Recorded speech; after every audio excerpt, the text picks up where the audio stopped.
Ndewo. Good morning, everyone.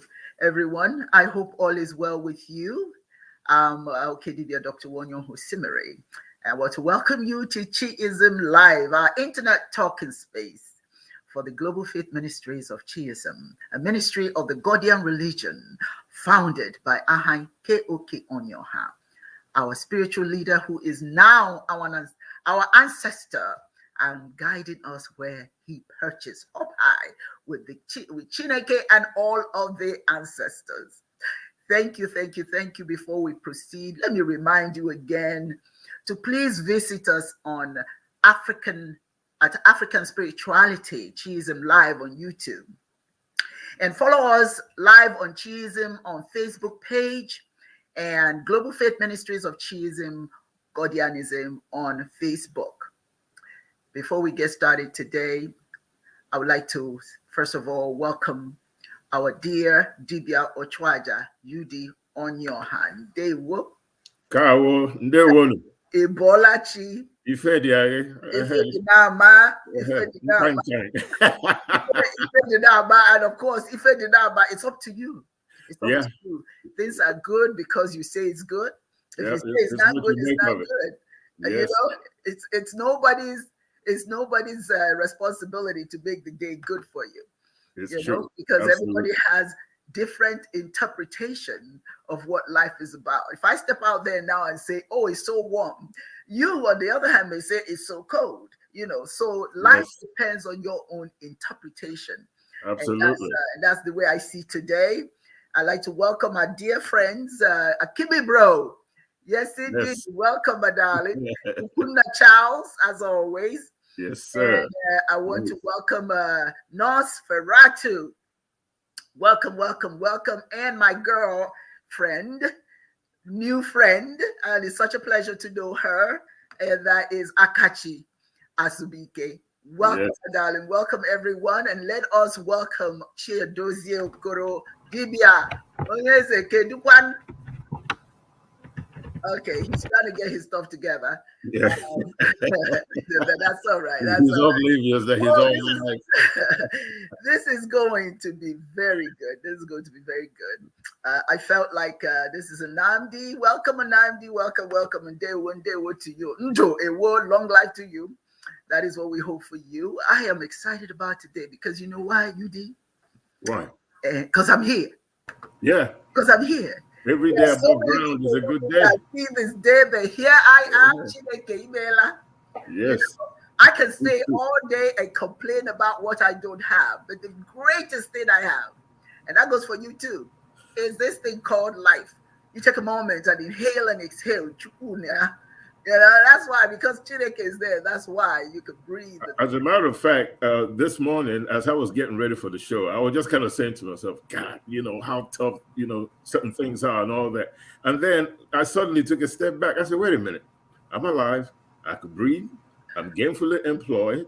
I have a roof over my head. I have my own place. I have everything that I actually need to keep on moving. I'm not wanting for anything, and I'm not asking anybody for help. I really have everything: food in my stomach, roof over my head, gainfully employed, good income. I got it all. So why am I sitting over here worrying about the fact that I got a gray hair on my eyelashes? What a blessing that is! So I'm sitting over there going, God, look at all this gray. And then I got upset. I said, wait a minute. Many did not see this day. Yeah. Look at us. We are the about a gray hair on your eyelids. When you think about it, there are millions of spirits looking for a warm body. Here we are. Absolutely. True. Here we are. Where is it? Chiedozie Dibia.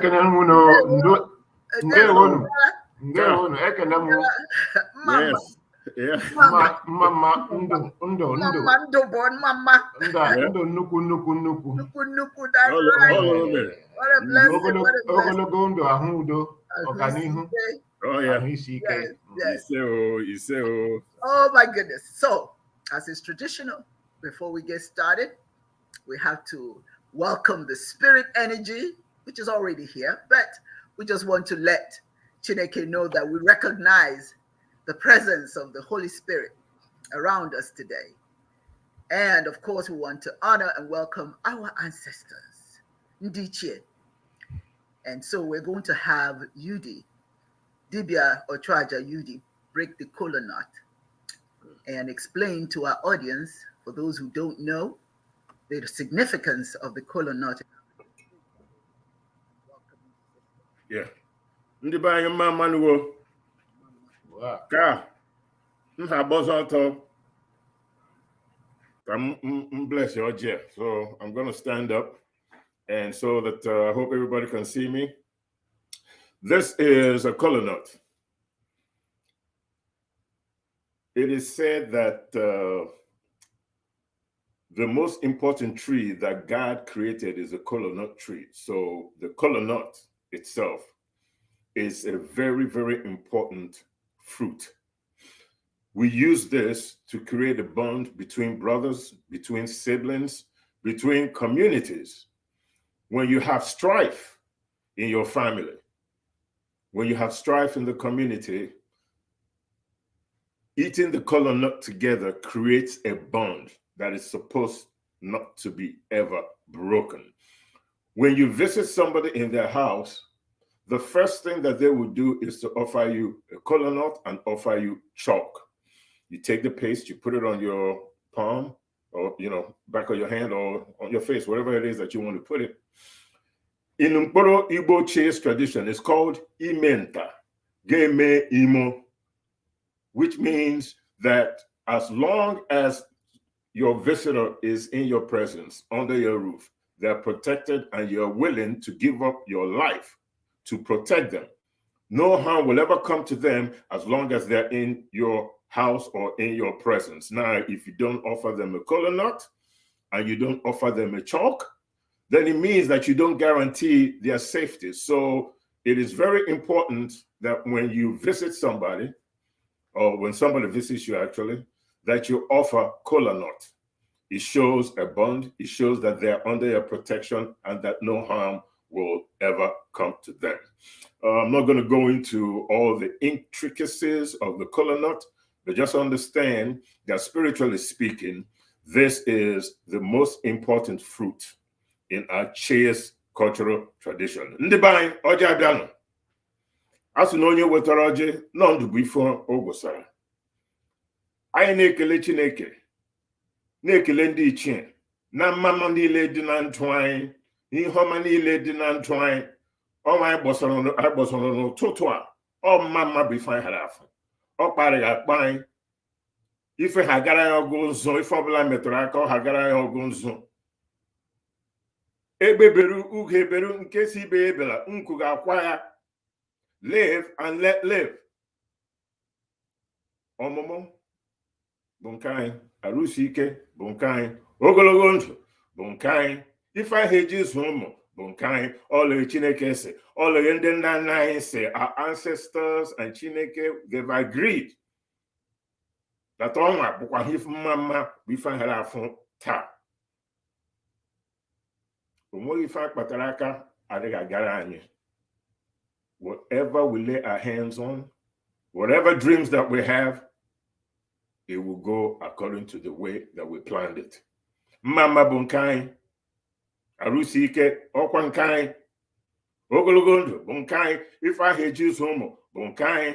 Chineke, ndị nna nna anyị na-ayọ unu, bịa nọnyere anyị, gosara anyị udo, gosara anyị obi ọma, gosara anyị obi ụtọ. Site ugbu a ruo mgbe na-ebighị ebi, ife ọbụla a chọkwara hụ ka anyị mee, ọ ha gara anyị ọgụ nzọ. Obiọma bụ nke anyị. Ọfọ ya gazie. Ise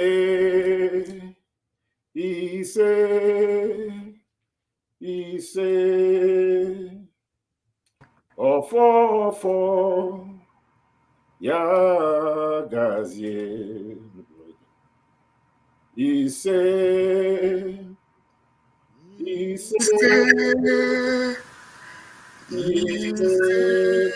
Igbo, Kanwo, Yeah. Yeah. Igbo, Yeah. Yeah. America, Kanwo. Yeah. Yeah. Yeah, guys, here. Agazie, he say, some people say Ashe. The Yoruba say Ashe. We say Ise. That means whatever we wish, may it happen 7 times fold. And since you're not here, I'm going to eat one for everybody. Yes, thank you. You're welcome. Yeah, guys. This is, and I hope everybody understands why he had to break the kola nut in Igbo. The reason why we break the kola nut in Igbo, you did explain to them why you had to do it in Igbo. It is said that Ojare Anoku Beke, the kola nut does not understand English, Chinese, Japanese. It's intrinsic in our culture. And when the first kola nut was broken, it was broken in the Igbo language. Igbo language is the language that people of Igbo ancestry were endowed with. If you were breaking kola nut in Ghana, it is also said in Ashanti language. It is your primordial language. So we understand that that is the first language between man and Chineke and the ancestors. And that's why we break the kola nut in Igbo language. No disrespect to other languages, but it's part of our Igbo traditional spiritual culture. And so we must revere that. And quite frankly, that's how people get ingrained in their cultural way of life, is through their language. Yeah, and even when you go to the Catholic Church and they're, drinking the blood and eating the flesh and all that, it's done in Latin. Yes. That's the cultural tradition of the Catholic Church. It's not done in English. Of course, if you're in Britain and you want to go through the same Catholic rites, you could say it in Britain, but for the most part, if you go to a church in Nigeria, you go to a church in Japanese, if it's Catholic, it's going to be said when they're going through their, rituals, they're going to say it in Latin. Same thing with the Chinese. Yeah. They do that stuff in Chinese language. It's their primordial culture. And that's their relationship with the Almighty God is through their cultural language. And that's just the way it is. Thank you so very much for that wonderful libations. And for those of you who are at home and you understand our tradition, whenever you come to a chaste program, remember, there are some little things that you must do first before you join us. I'm going to encourage you to do that because that prepares you to be with the spirit, to be with the ancestors. The first thing you do is not just wait for the libations that we pour. You pour your own libations before you come. Because guess what? After you've done that, the ancestors surround you and become a part of what we're doing. So I encourage you, and the more you can pour libations however you want. Namdi has, Dibia Ochoaja has done it with the kola nut, that you can come pre-prepared by using either a plant or water or whatever you choose, whatever liquid. Some people even use oil, so you prepare yourself, pour libations, call your ancestors, be reminded that they're there, they're always with you, but they're not there. They're not, they become extinct, if you will, obsolete if you don't call them. That's how they live, but you call it, having them come back and rejoin you spiritually. So they must be on your tongue. You must call on them, in whatever language that you use. Chineke is the name that we use to refer to the great divine mind. But some people call Chineke something different. Olodumare, Tamuna, Jinyami, Katonda, Nyemi, Nkosi, Nwari, Vuzilele, Ukulumkulu. I mean, there are so many names that we have in our native tongue to call upon Chineke. So whatever that is, come and prepare to join us and surround yourself with the spirit of your ancestors. Do that, do that every day. And then the other thing is do that before you go to bed. Before you go to bed, pour libations. It's not something that you come and we do here and we go away. Chiism is a way of life. It's a practice. Many of us don't practice it. I'm not saying I'm perfect in it, but if we do it more frequently, it becomes our way of life, and we start practicing it more often. Pour libations when you get up in the morning. Pour libations before we have a gathering, because we're doing what we're doing in with technology, in front of a screen, via Zoom, what have you. In this case, a StreamYard. But when you're by yourself in the morning, when you get up, do so. Pour libations before you join us. Pour libations before you go to bed, because you're always asking for whatever it is your heart's desire. You need spiritual intercession. You need spiritual guidance, spiritual love, spiritual everything. Let it be effusive, but you've got to call. You've got to ask. If you don't ask, you don't get. You don't ask, you may not know that there's so much out there for you. So I encourage you to practice being a Chiist, and do so not by just joining us and then you go about your merry way. Now, one thing I want to make clear is that we are Chiist as long as we believe in African spiritual traditions, or that we believe in divine mind, in the Creator to start with. We're all Chiist, so we don't get angry with people because their way is a little bit different from us. All we say is that there's nothing wrong with our system of God worship, which is direct communication. So we take offense when somebody tells us that because we're African, that what we're doing is illegal as far as Chineke is concerned, or whatever the reasons are. We have as much right as anyone else to embrace our spirituality. That's what makes us whole. That makes us who we are. And as we're celebrating Black History Month, dedicated to honor people whose cultures was taken away, whose spirituality was undermined, whose humanity was compromised, I wrote a poem. Well, actually, it's not a poem. It's a little article that I wrote that I thought it was very, very important to kind of assert who we are as a people. And I want to share that with you. And I hope you don't mind me sharing this.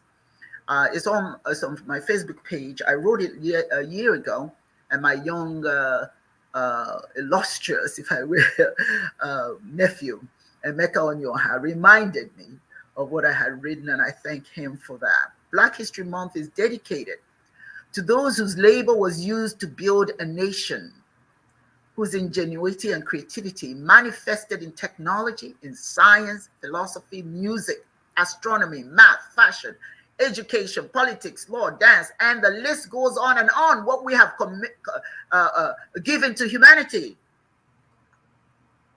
that we are not recognized for, that we're not validated for. But what's important is we must validate ourselves. Black History Month is dedicated to a people who came from a long line of successful human beings who never gave up on, even during slavery, even in the middle passage of intense man's inhumanity to his fellow man. We are a people who have been used for experiments, whose humanity have been denied. We live through the pain of the heart and mind, understanding that they had to work 3 times as hard as everybody else. Yet, like the horned beetle, pushed out from the soil of the valley and trudged up to the mountaintop. Black History Month should be every single day. Not just one day, every single day. But for those of us who do not understand how important we are, today is dedicated to you. This month is dedicated to you, to remind you that you are so much more than you know, or so much more than you are told by society, by the media, by the schools. You are so much more. Let us fly the Kwanzaa flag of unity, of self-determination. Invest our people in collective work. Let us work together to move ourselves out of up to the mountaintop, out of the valley. We could do it because we were created in the image of Chineke. That is what we're told. How can you be created in the image of Chineke and you are below, you are less than? No, we reject that. We must enrich each other through what we create. Re-examine our purpose, employ creativity in our actions, and have faith in our ability to succeed in all of our endeavors, because we can. We are African people. If somebody tells you different, you better check whose child you are. Ibumonye, whose child are you? And who told you different?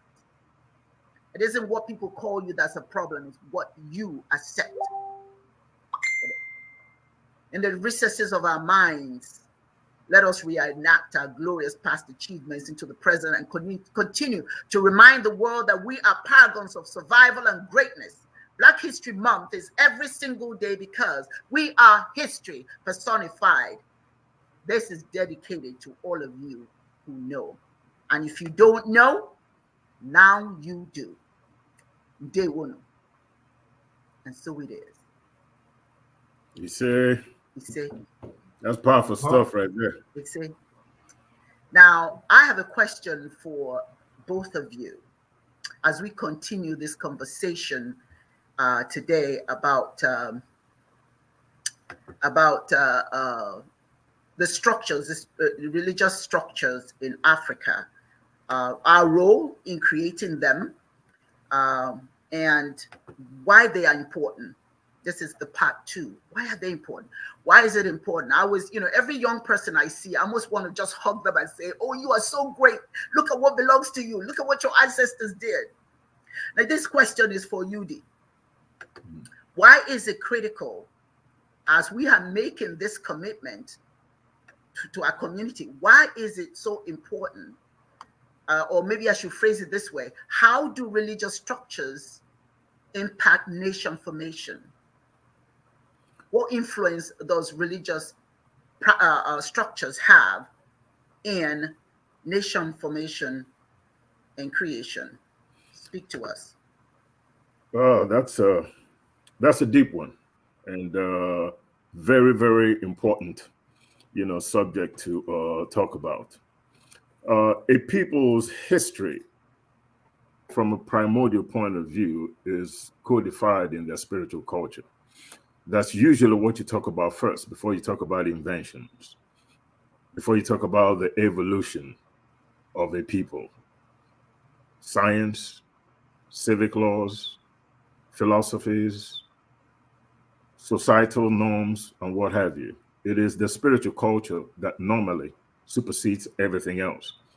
So these structures usually codify the spiritual culture of a people for the next generations and generations after that, and also creates interest from other nations to visit and learn something from you. There's a level of power that is associated with that. And let me give you a couple of examples. When you talk about Christian culture, for the most part, you talk about the Vatican. You talk about the structure that was built in Rome, in Italy, where people travel from all over the world to experience Christian culture, Catholic culture, if you will. Catholicism is the mother of Christianism. It really is. And Christianism, for the most part, was spread all over the world through the Catholic Church, not through the Anglican Church, not through the Presbyterian Church, not through the Baptist Church. It was Catholicism that was responsible for permeating Christian culture all over the world. Everybody else has Johnny come lately. Now let's go to China. The pagodas in China are part of Chinese spiritual culture.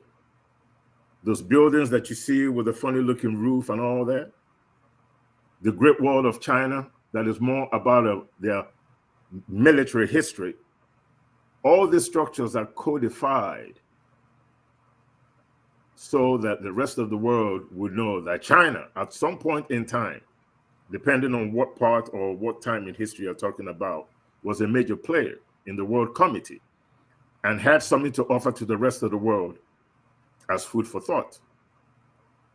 You go to Japan, you have the same thing. You go to India, you have the same thing. You have a whole lot of spiritual structures, and you even have a structure that has nothing to do with religion, but codifies a specific time in history of the people of India.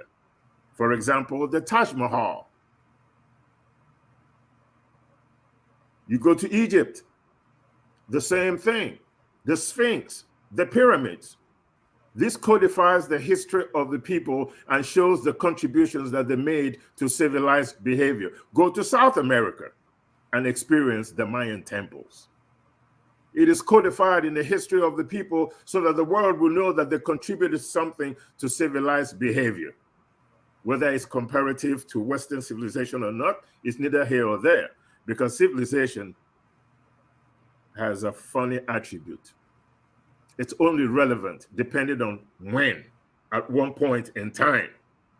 The Phoenician civilization, the Ottoman Empire, the Songhai Empire, the Mali Empire, the Mayan civilization. These are all specific points in time where these different communities or civilizations ruled their environment. So for us in Africa, sub-Saharan Africa, it is important that we resurrect our history and codify it for the next generation and for the rest of the world so that they know that we had contributed something to civilized behavior. Prior to colonization, we had such edifices and structures. As a matter of fact, where we come from, you're well aware of this. I'm sure you do know that too, Professor Chidozie. In Abreba, there's something called the Nsude Pyramids. Very few people know that there were pyramids in eastern Nigeria. And were there as recent as 1931 before it was destroyed by the British. It's called Nsude Pyramids. Go and check that out. Okay. Right now, in Senegal, there's a structure. I can't remember the name of it, Statue de Renaissance or something like that, that was built in Senegal to codify a particular time in African history during slavery, to codify the fact that we survived this onslaught on our people, that we have risen again. They built a statue of a man, his wife, and his child, the child sitting on the man's shoulder and pointing into the horizon. That's our future. We have risen. We made it through slavery, through colonization. Our time has come. That's what that statue represents. Thank you. Generations to come, you will always look at that statue and remember slavery and how we overcame it, and the fact that through this edifice, our experience has been codified for generations to come. Okay. Wow. We need to continue to build edifices to our spiritual culture, to our experiences at any particular point in time. It doesn't necessarily have to be from your humble beginnings. It just codifies the most relevant and important experiences in a people's culture that identifies their struggle out of bondage or how they built themselves into prominence so that the rest of the world can come and experience that history and know that this particular community contributed something to civilized behavior. That is absolutely, it's so enlightening when you take it upon yourself to go and do your research yourself and find that these things, it's just not what we're talking about. These things existed. Now I have a question. Thank you, Ochoaja. Oh, fantastic. Now I just want to ask Dibia Chidozie to add to what you just said. Dibia, do you have about 2 minutes to add to what he said, and then I'll ask you. I'll give you 5 minutes because my question then to you. My question to you is, during your research, I'm sure you found a lot of other structures, even beyond what he has mentioned. Would that be the case? Can you share that with us? Yeah, the thing there is that our people's spirituality, like Dibia Ochaja said, is the first method, the first way they understood nature, the entirety of the universe, and their relationship with the force, the almighty force, and the immediate forces around us, the forces of nature. That is why they will codify the forces of nature into four: Eke, Miri, water, Ori, Ikuku, wind, Afo, Aho, earth itself, and then Nkwo, fire. And when the Igbo say, Ubochi de Atno, This in Obachi, they are Sab Dunzuzu. The Igbo, what Igbo means is that the primordial forces of the earth that we see, what we see in reality, that come out of Mmụọ Chukwu Okike Abịama, Chineke. There are 4 primordial elements, and they constitute and compose and comprise this earth in which we live in.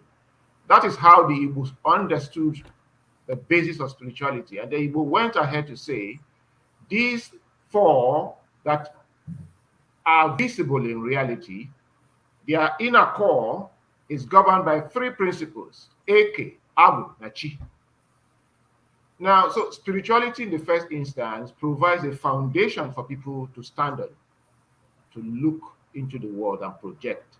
That's 1. 2, it provides vision, a way of seeing the world, because spirituality provides a primordial ground for us to have a vision of how we should cast our minds on the world.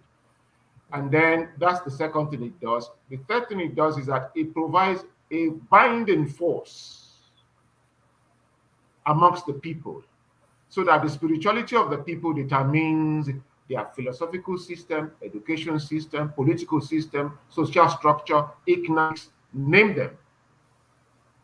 And so that is why once you destroy the spirituality of a people, you put them in disarray. I think we can add on that as we discuss on. Thank you. Absolutely. Yeah, the question I had also, that's fantastic, but I want you to please, what structures did you find in your research beyond what Ochaja Yudi had, DB Ochaja Yudi had? Those things today we call, we read in the textbooks as deities, as institutions of the ancestors. We call them deities. They were the social institutions.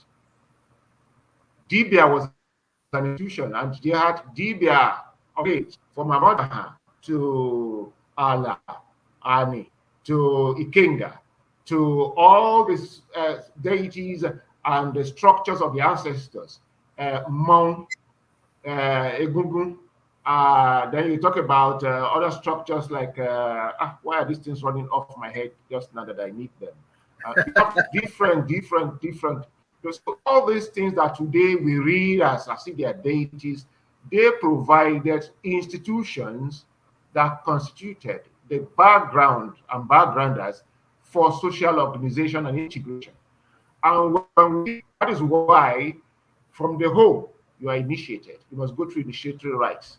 And then that is why the collective spirit of the society, as a child is born, a sort of initiation is done, whereby either a strand of hair or a fingernail of the child is collected. Today, we have it as what you call forensic, the forensic science, where you take people's thumbprint, so that you can really locate who has. So our ancestors had it as initiating you, taking part of your hair strand, and then or part of something about you, and then there's a symbol they use, a totem they use that kind of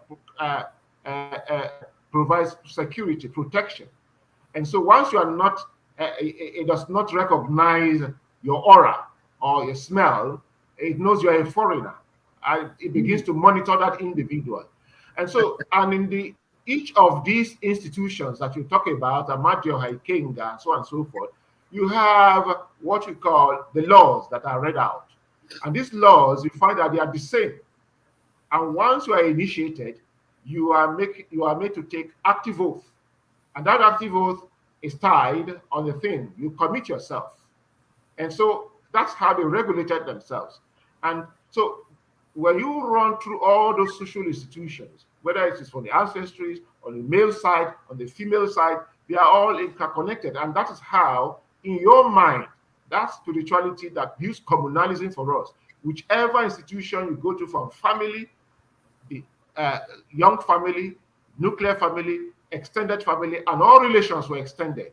And we can now build all these institutions into 3 levels. The family that was extended, the 8th grade that was extended, and the guild system that was extended. So all of them provide interconnection, and the binding force is our spirituality that permeates all of this. So once that one was broken, once that was broken, that was what Achebe wrote in Things Fall Apart, that before the foreigners came, we had a common tiny rope, that's the spirituality, binding all of us together. Once he put a razor to it, things fell apart. Yes, Absolutely. that's and thank you so much, Dibia Chidozie. That is really very informative. I want to ask this question, UD. Why is it that when we see the structures where we honor our own spiritual ancestors and Chineke, when we see that it doesn't look like something you see in London, we look down on it. We think it's primitive.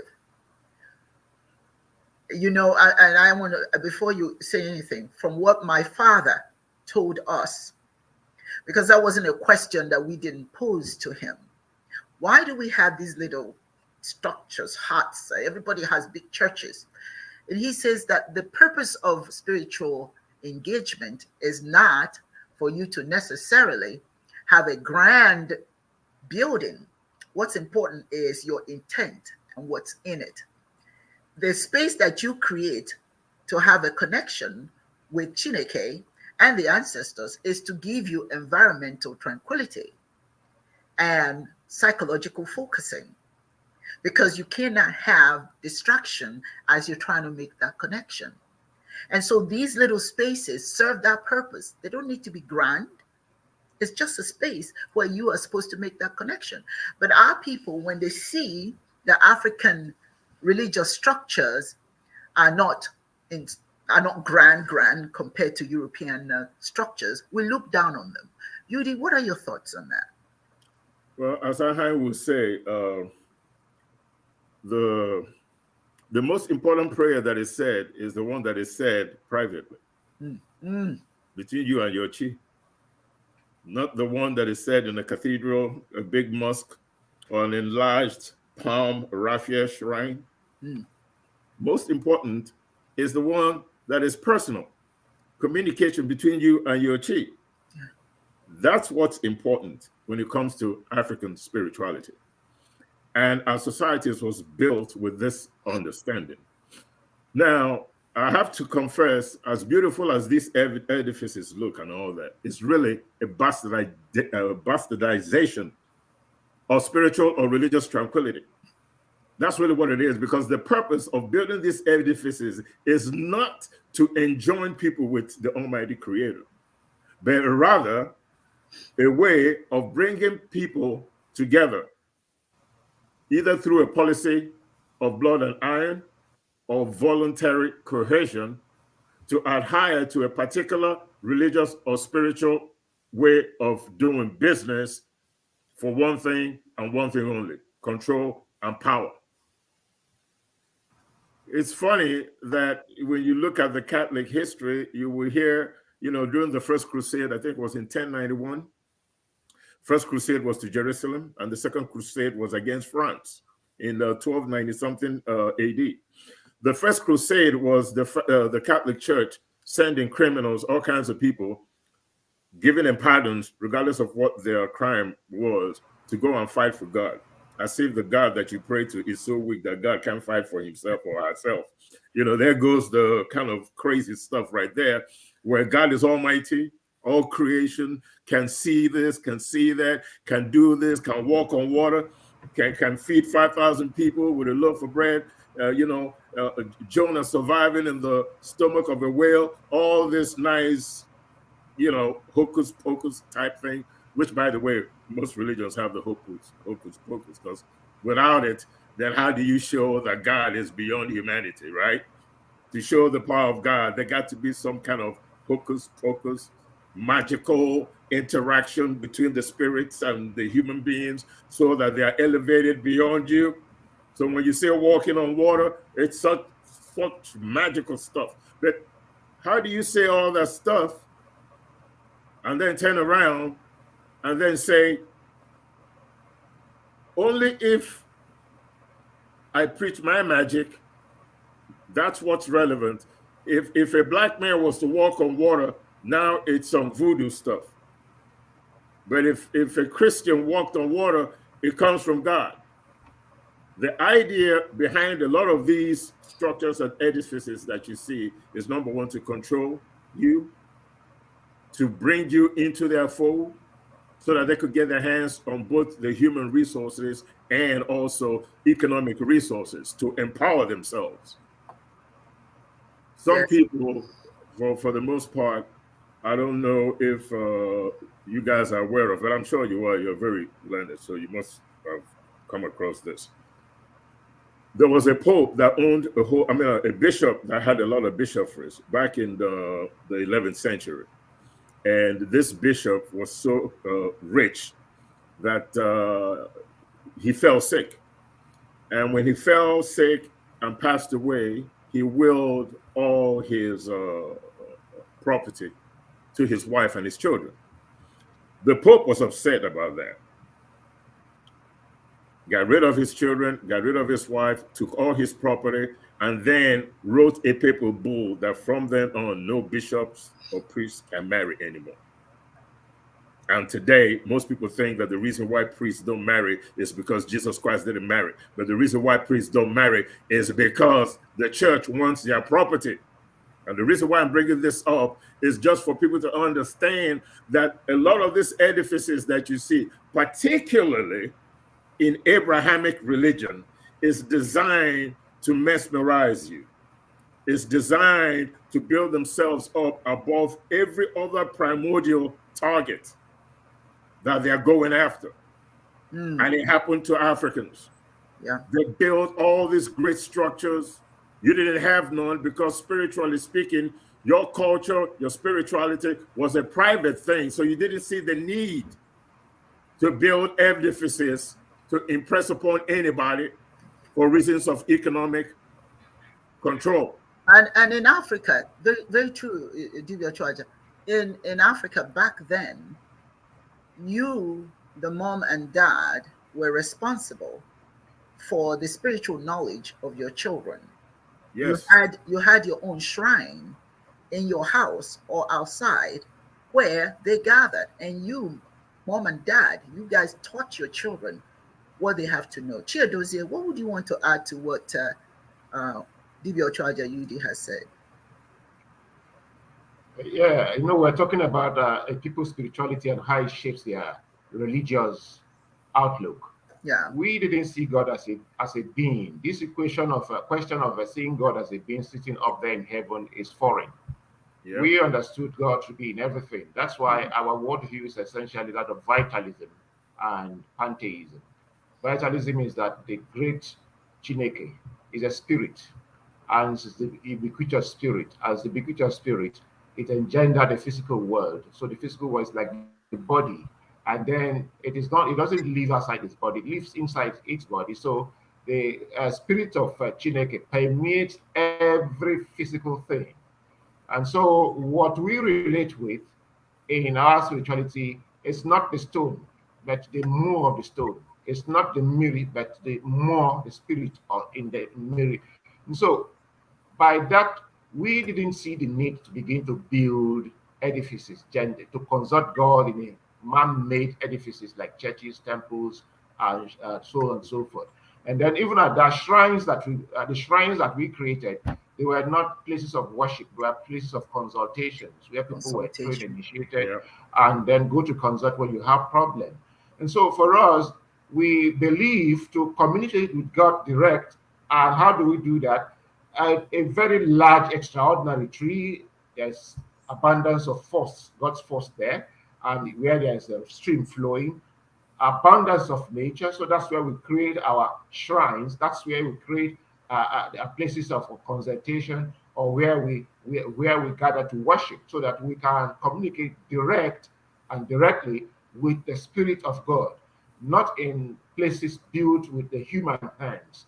And so when people say, for instance, to round off this discussion, this one I'm doing now, people bring the Bible and say it's very powerful, the Quran is very powerful, and I laugh at them. I say, come, paper is man-made from God's gift. Ink is man-made. and then you now bring, and then oku, word, is man-made. So you bring these three, you now use ink, and you make a batch of Bible, then you write some words. You now say it is more powerful than earth that came directly from God, in which the spirit lives.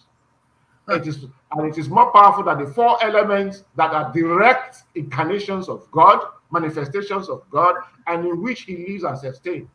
That is why our spirituality is strongest, that when we touch base with the earth, and the other three elements that compose the earth, and you take oath upon these three, you cannot escape the judgment, because we came from them and into them we return. Absolutely. I love that. That is what, you know what? There's a song that I wrote with Obidima. I want to play that, and then we'll just have a little conversation about that. This episode is an hour and a half, so there's so much to talk about, so we still have time. Because I want to talk about, for those who don't understand what the song is saying, I am going to interpret it later on after the song plays. You've heard it already, but we've never really told you what it's saying. So I'm going to take the time now. I'm going to play it, and then we'll talk about what that means. Okay? Wero bidema, wero biwayo, wero bidema neto Chineke. Wero bidema, wero biwayo, wero bidema neto Chineke. Asina madu nilende bino wa ganu ihe, agano ebe Chineke najo. Obu gini meru melo wa jeribe hero, ebe ya bu Chukwu. Wadima, wero bidema, wanyo neto Chineke, wero bidema neto Chineke, wero bidema neto Chineke, wero bidema neto Chineke. Asina madu nile ndebi n'ụwa, aganu ihe, aganu ebe Chineke najo. Obu gini meru melu wa jeribe hero, ebe ya bu Wadima, wero bidema, wanyo neto Chineke, wero bidema neto Chineke, wero bidema neto Chineke, wero bidema neto Chineke. Asina madu nile ndebi n'ụwa, ha ga-ahụ ihe, ha ga-ahụ ihe ọma niile Chukwu kere. Ọ dịghị onye ọbụla Chukwu si na ọka ya mma, ọ dịghị onye ọbụla ka ibe ya mma. Wero bidema neto Chineke, wero bidema neto Chineke. Asị na mmadụ niile ndị bi n'ụwa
were omenawa jere ibe ha maka na ebe ya bụ Chineke jiri ụmụadị were obi dị mma na-eto Chineke were obi dị mma na-eto were obi dị mma na-eto Chineke a sị na mmadụ niile ndị bi n'ụwa ha ga-ekwu eziokwu ha ga-ekwede ihe anyị kwuru mere eme ọ dịghị onye ọbụla okwu ya kacha ụtọ na ntị ya omenala anyị bụ eziokwu anyị were obi dị mma na-eto were obi dị mma na-eto Chineke were obi dị mma na-eto were obi dị mma na-eto Chineke were obi dị mma were obi nwayọ were obi dị mma na-eto Chineke were obi dị mma nwayọ na-eto Chineke were obi dị mma na-eto Chineke were obi dị mma nwayọ na-eto Chineke were obi dị mma na-eto Chineke were obi dị mma na-eto onye kere ya were obi dị mma na-eto Chineke were obi n'ala gị.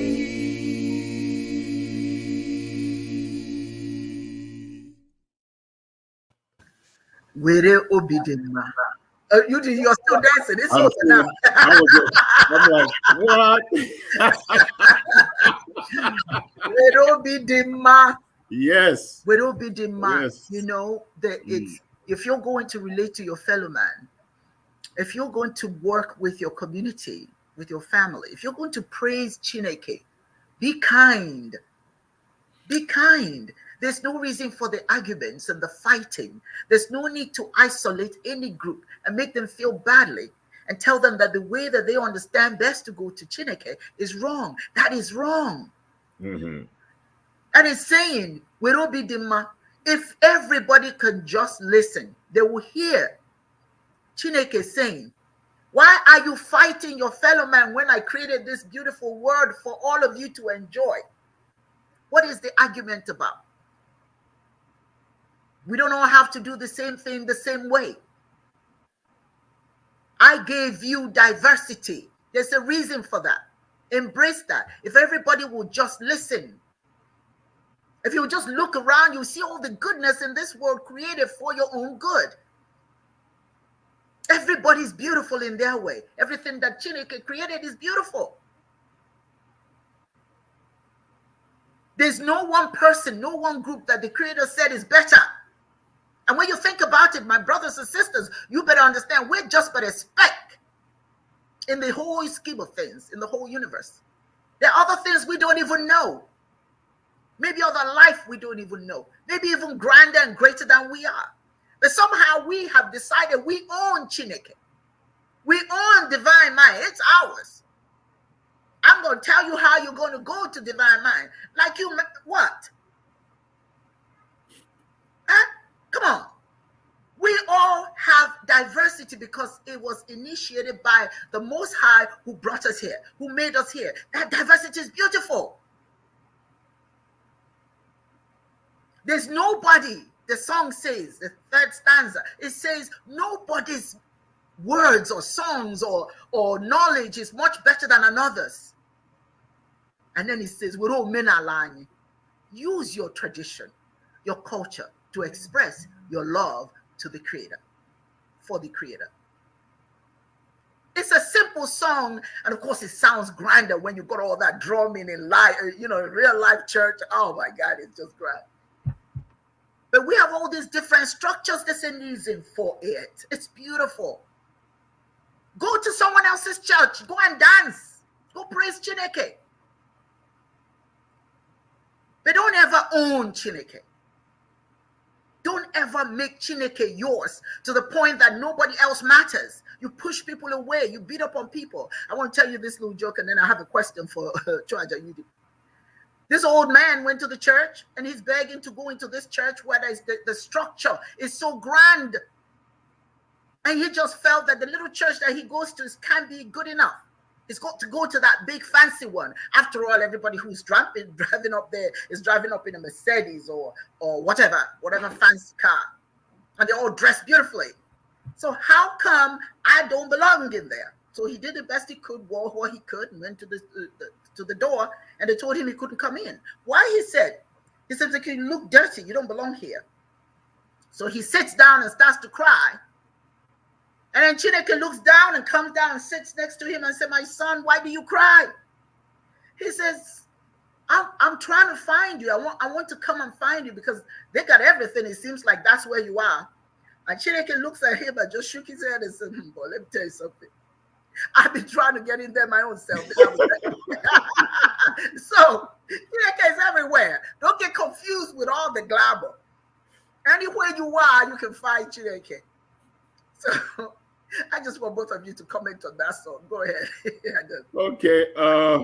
First of all, love the anecdote right there. That's really beautiful. So please, our audience, indulge me for just a little bit so that I could kind of add to what Okedibia, Dr. Owa Osimiri has just talked about.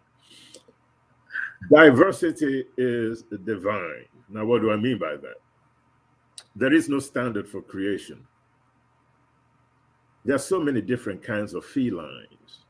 You have the lion, you have the tiger, you have the jaguar, you have the ocelot, you have the puma, you have the domestic cat. They're all felines. They all look beautiful. The tiger is just majestic. So is the lion. It piques our interest and makes us marvel at creation, just how great Chineke is. Chineke's greatness, God's greatness, is emphasized through this diversity. Now, can you just imagine if there was only one feline type? The domestic cat. That's all you see. What about dogs? German Shepherd, the bulldog, the poodle. Name them all. Now imagine if all you have is just the German Shepherd and nothing else. What about trees? Imagine if all you have is the redwood tree in California. No Iroko tree, no oak trees, no other kinds of trees but one type. What about human beings? Imagine if the world is full of just Chinese people. No white folks, no black folks, no Indians, no Amazonians, no Eskimos, just Chinese all over the world. What about cars that you drive? It's a mindset. Automobiles have one thing in common. They take you from point A to point B. Now imagine if everybody drove a Cadillac. No Jaguars, no Volkswagen, no Honda, no Toyota, no Nissan, no Acura, no Dodge Viper, no Lamborghini, no Ferraris. Just think about it. Or you got to just Cadillac. What about colors? Imagine if all the colors in the world were just black. No blue, no green, no red, no white, no yellow. Are you feeling me now? Diversity is both physical, it's divine, because it makes life worth living. These experiences are great. If the United States looked just like Africa, would I come here? If Africa looked like China, will the Chinese want to come to Africa?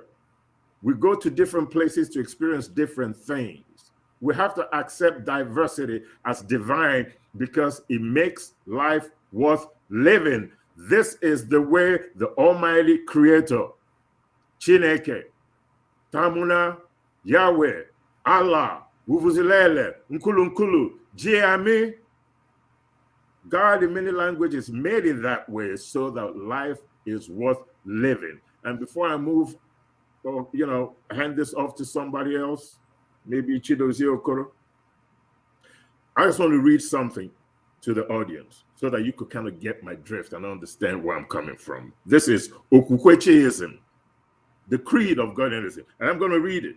I'm supposed to recite it from heart so that we are clear. I'm just going to read a few of them so that you could get my meaning and understand that without diversity, life is not worth living. So if anybody comes to tell you that their story is better than yours, just remind them that your mama's cooking is also good. You understand? So let me start by saying, Okukwe Godianism, the Creed of Chaism. I believe in the Almighty God, creator of the heavens and earth, as my source of inspiration, strength, and as my protector. And I do believe that this particular creed transcends all religions. I believe in the universal brotherhood, sisterhood of man, of humanity, under the parenthood of one God. Love your neighbor as you love yourself. Do unto others as you will want others to do unto you. Thou shalt not kill. Thou shalt not steal. Thou shalt not commit adultery. Thou shalt not lie, and in respect and obedience to elders, just laws, and retributive justice, karma. I believe that every human being, consciously or unconsciously, looks up to something above themselves as their source of inspiration. And that something is the Almighty Chineke, the Almighty God, Allah, Tamuna, Yahweh, God in many languages. I believe that Chineke, the Almighty God, made the world a paradise of happiness for humanity. But humans have made the world hell for themselves by too much quarrels over methods of God worship. I believe that the kingdom of heaven on earth shall come when humans learn to quarrel no more with their neighbors on the excuse of differences in methods of God worship. Diversity is divine. I believe that religious concepts are inspired by people's desire to offer thanks to God for God's kindness to humanity. I believe that every human has their own way, organized or unorganized, systematized or unsystematized, of expressing the necessary gratitude to Chineke, to God, and that in this fact, every human being satisfies the purpose of religion or God worship. I believe that there is no sense in quarreling with my fellow human over their matter of satisfying the common purpose of thanksgiving to the Almighty God. I believe that to base association of man with man, nation with nation, on the ground of common religion and faith is sheer folly. And finally, I believe that every man, every woman, every human should have the right to worship God in the way they understand best without bitterness. And I'm going to throw one more thing in there. I believe that any attempt to force man or woman, directly or indirectly, to accept any particular faith, religious doctrine, or method of God worship rumples social harmony. And so diversity is divine. Accept it so that you can live a fruitful and spiritual existence. And so it is. Well, Dibia Chiedozie, what do you want to add to that? Well, first, I just want to appreciate Dr. Yude, Dibia Chaja. That's very deep, comprehensive, especially that Ukwe Godianism. It touches on spirituality, philosophy, and a lot of things. It really captures the totality of the African worldview, especially the Igbo worldview of pluralism, because pluralism allows for diversity, why monism, which is the foundation of monotheism, does not. And so pluralism is spirituality, while monism is religion. Because I remember writing, making a critique of monotheism. I think the title of the work is The Critique of Monotheism as the Most Evolved Religion. And what us Africans, our undoing was that we welcomed the Europeans and the Arabs without studying and understanding their religious, metaphysical worldview. Because if you really want to understand how people behave, you have to understand their religious, spiritual worldview. From there, you derive their metaphysics. And so the metaphysics of any traditional Semite or Caucasian is monism. of all things in the world, they will pick on one and say that one is the primordial of all. And then they want to reduce every other diversity into that one. And that's the problem. So monotheism does not really mean believe in one God. Rather, monotheism goes hand in hand with what is called henotheism, by which you say there is diversity, or there are diversities. However, at this diversity, one of these, maybe stone or water, is a primordial, and every other thing must be premised on that. Every other thing must be channeled through that. And so when you say Christ is the only way, you are not saying that there's only one God. You're only saying there's only one way to God. When you say the primal donor, that Islam is the way, you're not saying there's only one God. You're only saying that Islam is the only accepted, recognized way for the Arabs and Muslims to God. That's what monotheism is actually saying. It's narrowing our perspective to God. And by that, by so doing, they arrogate all power of speech, knowledge, and wisdom of knowing God to themselves and deny that to others. They speak down on your language, they brutalize your spirituality, and if you as much peck on their own notion of spirituality, they will pass judgment on you. You're a heretic, apostate, a kafri. No, then also you're a blasphemer. And so one of the professors that taught me when we were coming up, he wrote a thesis on what he calls the fundamental blasphemy. And what is fundamental blasphemy? Monism, monotheism, entails a fundamental blasphemy, which is that attitude, that temperament of a closed world. Only I knows it all. No other person should be given the authority to speak outside me. Every other person must take premise from what I say. What you say is nonsense, and what I say is genuine. And that is fundamental blasphemy. So fundamental blasphemy creates a room for a reaction of blasphemy. And so we are representing a world of pluralism. And pluralism says all things should be the way they are, like the Igbo will say. Beautiful the world extends. And so, one God, many ways. And that is why we are called, well, our way is plural theism, not polytheism, plural theism. One God, many ways. So how do all these ways connect? Humanity must be the bottom line, the link of all the spiritual religious system. No religion says there is no God. No religion says that God is bad. No religion says adultery is good. No religion says stealing is good.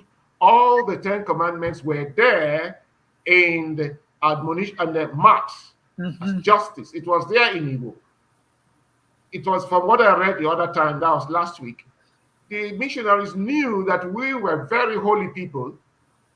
So their mission to Africa was not to teach us about holiness, but to destroy that which makes us holy, so that we become wayward. So that we will, once they destroy our spirituality, we become disarrayed, dissociated, and we begin to suffer split personality problem. It will become very easy to head us like cows and cattle. That is the purpose. Yes. Oh my goodness. You know what?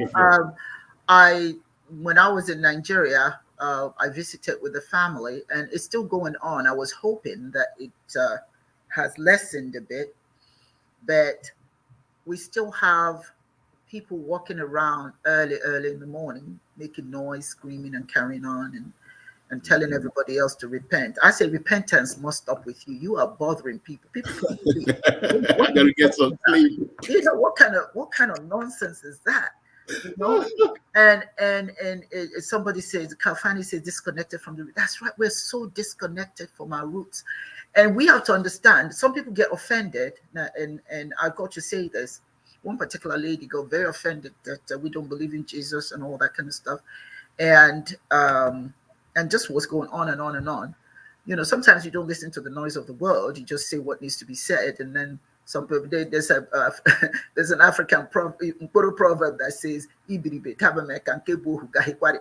Let me fall in my head, the foolishness go on, because you can't listen to the noise of the world. If you do that, I mean, you can take what you need to take and then keep going. But we as African people, we must get to the point that we are not so concerned about being validated in what we're doing.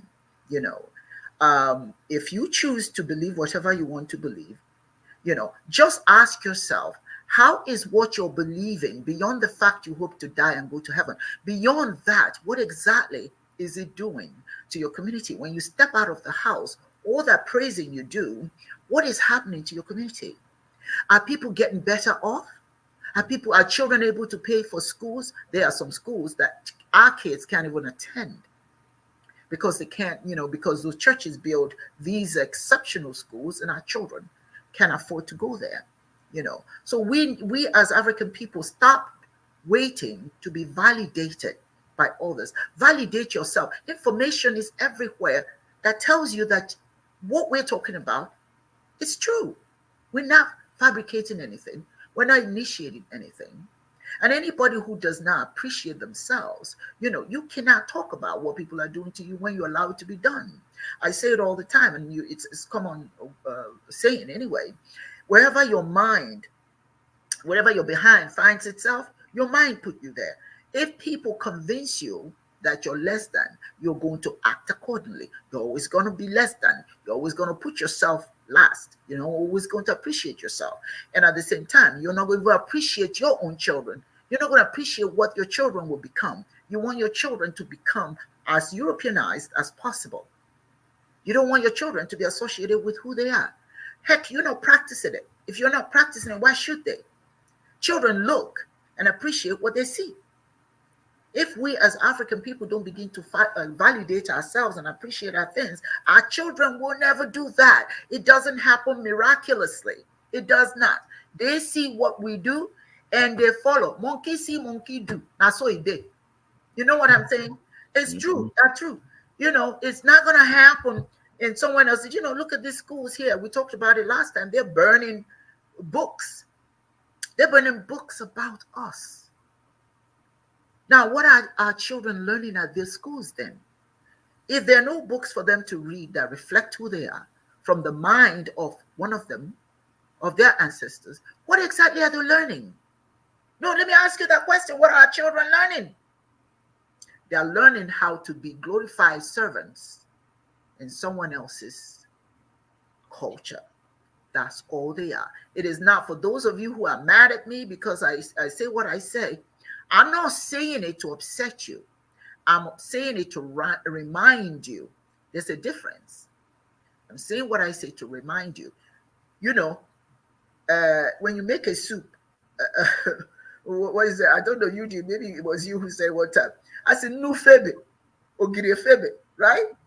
All those things, and you have fantastic soup.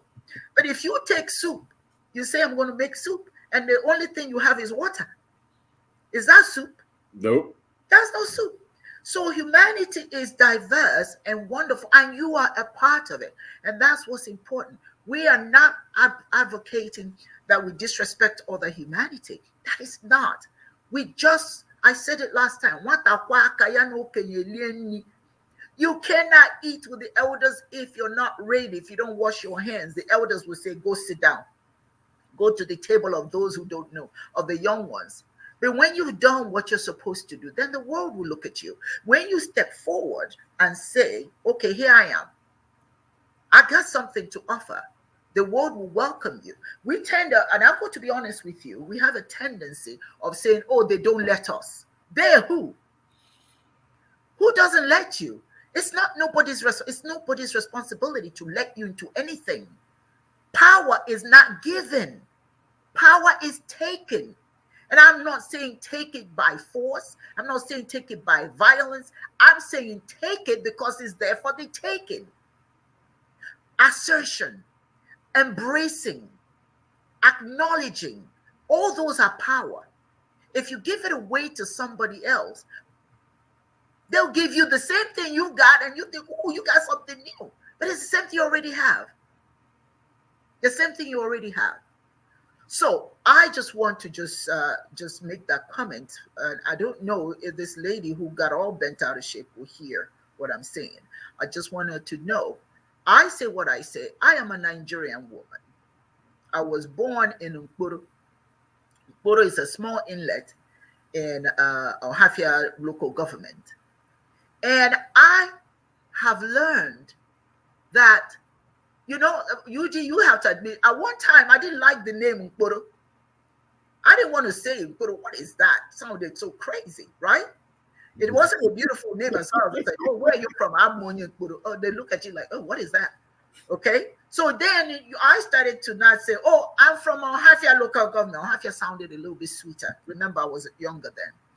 Until I started remembering, my father started letting us know what it means to be from Nkuru. They say Obunkuru ba losses Obudo have your balances. Now there's another one. I'm not going to name them because they'll get up us. If you if you attack that one, bring the heads home, you know, because they're weak. But the point I'm trying to make is I come from a powerful stock. I should be proud. So I'm so proud to say I'm an Nkuru woman. And when you try to undermine that, it bothers me. And I have to let you know, no. I'm just as important as a human being as you are. Dear Chiadozie, do you have something you want to add to that? Oh, well, you see, it's a discussion we can never finish, exhaust. We go on and on and on. But we have said this time and over again. Personality is made by culture, not God. So the question of spirituality is how every people, first and foremost, understands what God is, what the supernatural force is, and how this supernatural force came about engendering the world. And so they built their worldview and every institution around that belief system, that spiritual system. It becomes the oil that greases the engine of the society. It creates the link in the mind of the people. And that is why when a people from a particular culture see themselves, the language, the way they eat, the way they do things, the way they understand, the way they relate with it, the way they project into it, immediately brings them together and creates them differently from others. But then our ancestors also recognize that they are not the only way the people that saw the world. Other people also saw the world their own way. So they said, people have their own ways. And so our ways are, but our ancestors also admonished, no location, mama praise. Charity begins at home. Yes. So the spirituality provides what in philosophy we call the ontology, the ground, the foundation from which you project and begin to gather vision. Visualize about the world, linkage amongst the people, the communalism we're talking about. That is the first that it does.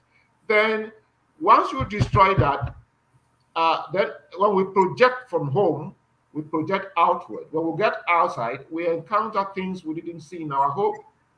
Then we return back to our home to a kind of create a synergy. Using the home standard, we now adopt, reform what we saw outside.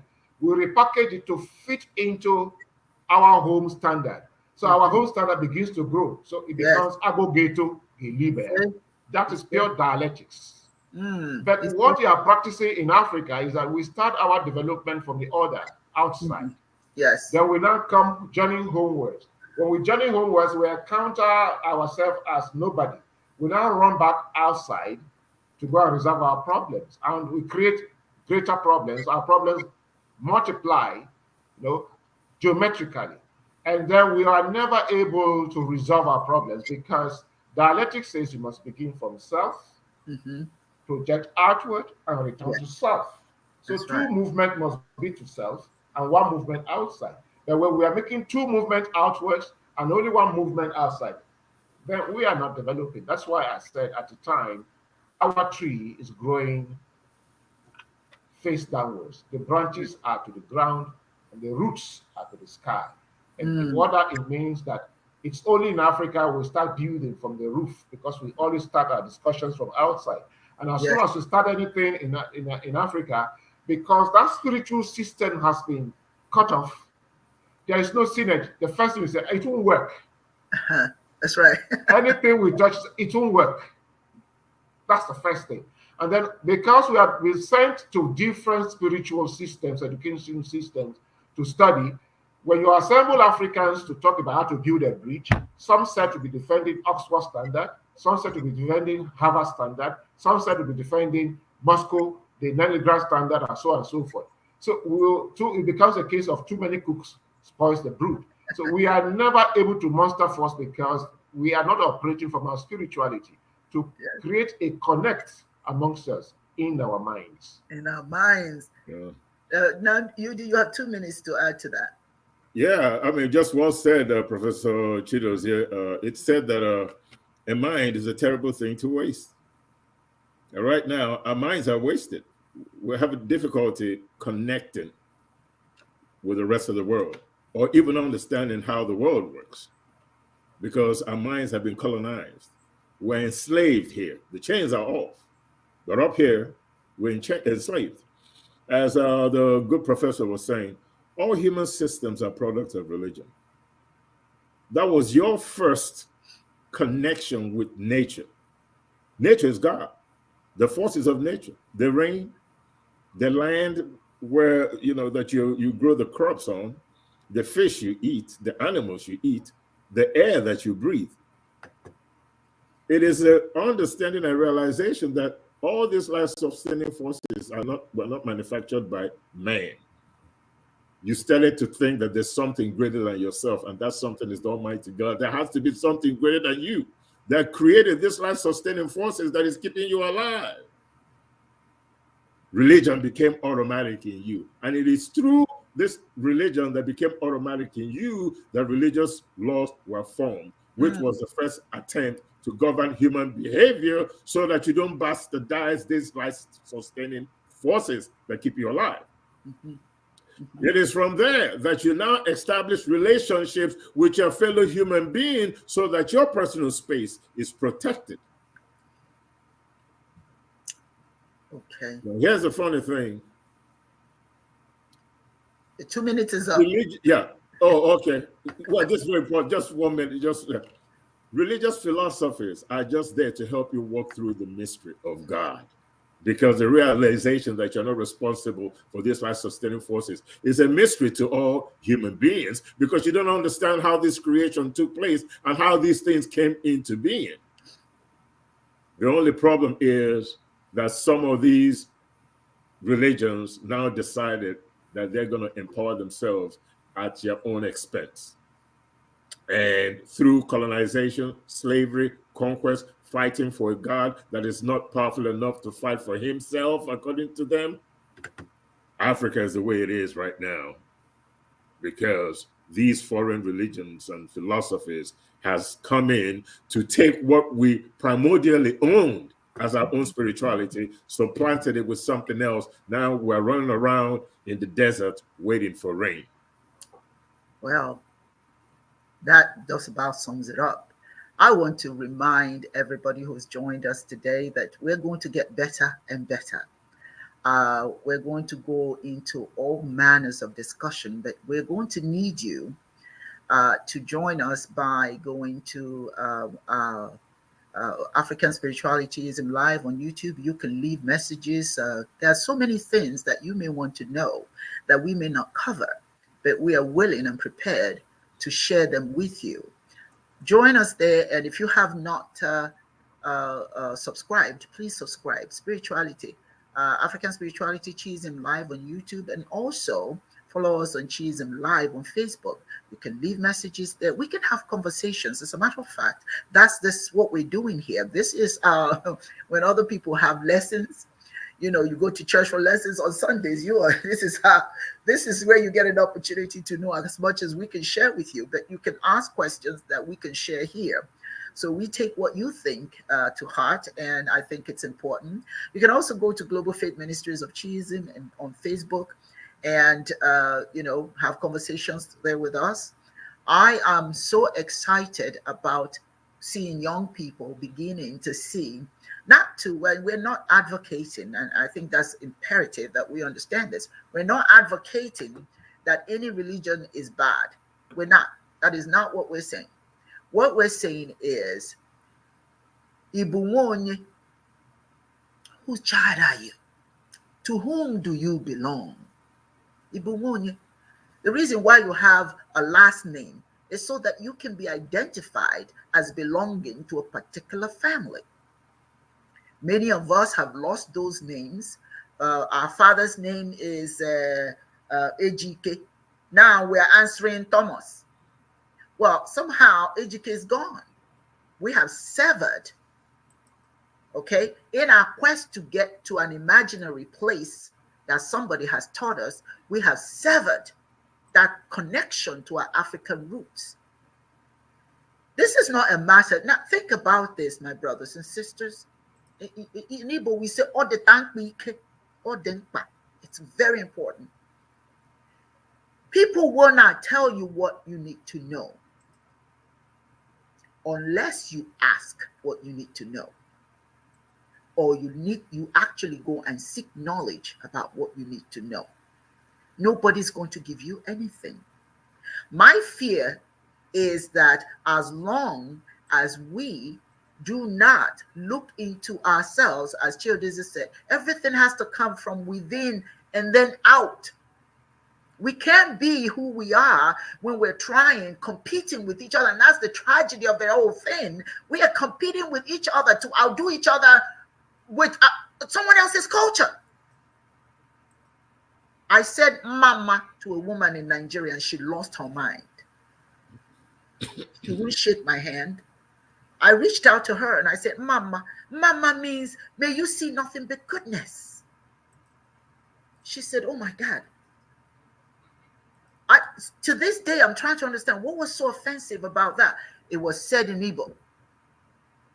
And she was saying, good morning, madam, good morning. And I said, mama, oh, she shook. Oh, don't say that. Because I said it in Igbo. If you reject yourself, people will reject you. Don't blame those who reject you. Blame yourself. Yeah. It is nobody's responsibility to love you. If you don't love yourself, if you don't love your things. That is an African song that says, and I'll end this show on that note. Some people just hate themselves. It's in English. And everything their own, and love everything foreign with zeal. A nation of such people shall never progress till they learn to love themselves. Until we learn to love ourselves and our things, nobody else will do that for us. Thank you, ladies and gentlemen, for joining us today. We have another exciting show coming up next Sunday. I certainly will share the information. I'd like to thank Akimi Bro. Thank you so much, my son. Wonderful work. We love you, love you, love you. And Kalfani, Akwami Ano, thank you for joining us. Akachi Azubike, yes, ma'am. Thank you. Namdi Osimiri, thank you. Let's see who else. We have Nosferatu, thank you, thank you. We have Nadia Peabody on your heart, thank you. We have let's see, we have what is her name? K. Omiri joined us as well. Let's see who are there's other people I'm not able to get their names, but thank you guys for joining us today. I was so excited. I think we had a wonderful gathering here today, would you not say? Yes, and we did. Thank you, Dibia Yudi. I thank you, Dibia Chiodezi Okoro. Thank you. Yagazie. Yagazie. Yagazie to and if you you don't know all. what that word is, you all need to learn to say Yagazie. Yeah. And that means may all go well for you until we meet again. Thank you all for joining us. Come back again. And remember what I said. Please feel free to ask questions, because if you do, we will certainly have an opportunity to discuss some of the things that you may be interested in. So it is. Yagazie.